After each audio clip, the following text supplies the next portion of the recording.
Welcome, parents, teachers, and guests to the Rudolf Steiner School Christmas party. Today we're going to do a spiritual demonstration. This candle represents the infinite goodness of the universe. And I would like the first person to come and light your candle, and then pass it to the second person. The second person will pass the flame, and we'll go all around like that. Would you please light your candle, please? Rudolf Steiner was an Austrian philosopher and educational theorist. And I had a friend who was a teacher at the Steiner private school, and she invited me to the Christmas party. Now, I thought this would be a good chance to learn about Steiner education, and also there was free food.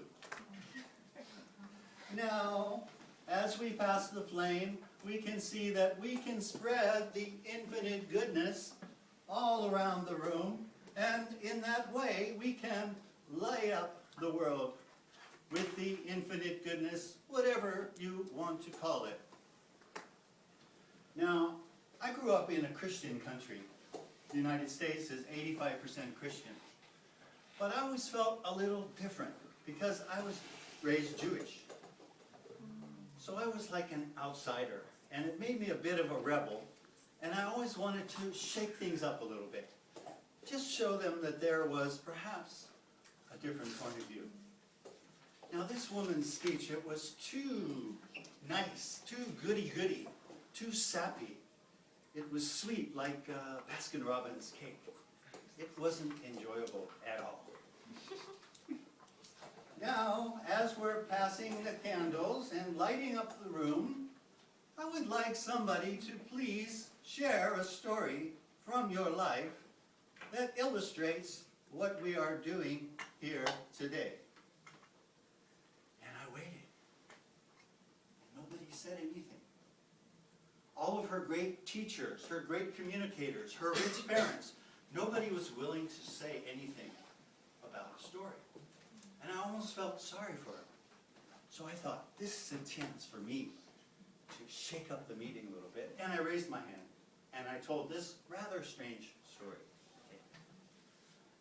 I'm a teacher too, but I don't teach at a nice private school. I teach at Oakland Public School. It's one of the worst schools in the country. And my kids, they're monsters. In fact, most of them belong in a zoo. And I could feel the unease spreading throughout the room. Like, who is this guy? Who invited him? Now, last week, it was the last day before vacation.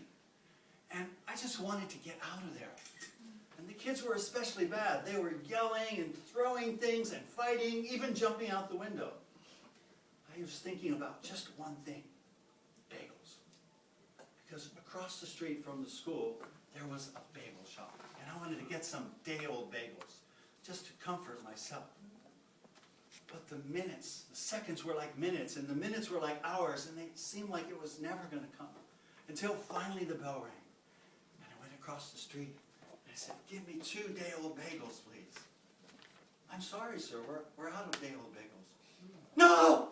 Whoa! I need a bagel! Sir, calm down. Please calm down.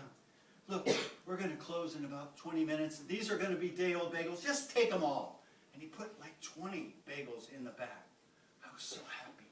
And I ate a bagel right there. And then I ate another bagel on the way to my car. And then I thought, what am I going to do with 18 more bagels? And then I remembered there was a holiday market in downtown Berkeley, where there'd be a lot of booths and stalls, and I could go down there. There's usually some homeless people.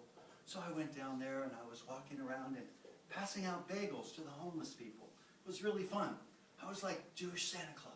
And then I finally went to the end of the walk, and there was just one more homeless guy. He was big, mean looking. He was dirty, and he was like growling at people. Arr!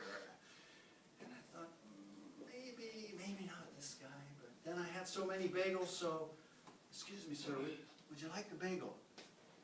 I don't want no damn bagel. I ain't got no damn teeth. Okay, sorry. And I'm walking away. He said, hey, man. And I thought, uh-oh, maybe I'm going to have to fight him or something. But thanks anyway, and happy Hanukkah. He gave me a big, toothless grin. That was the end of my story. I sat down. There was no noise. There was a hush. They were stunned. And I felt great because I messed up their meeting.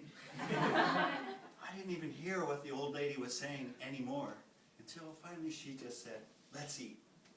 So I went over and was eating and having a great time, and I looked up, and there's that old woman across the room, and she was staring at me. And I thought, oh, I'm in trouble. So I went back and got some more food and looked up. Hope she goes away, but no, she's coming right at me. There's no escape.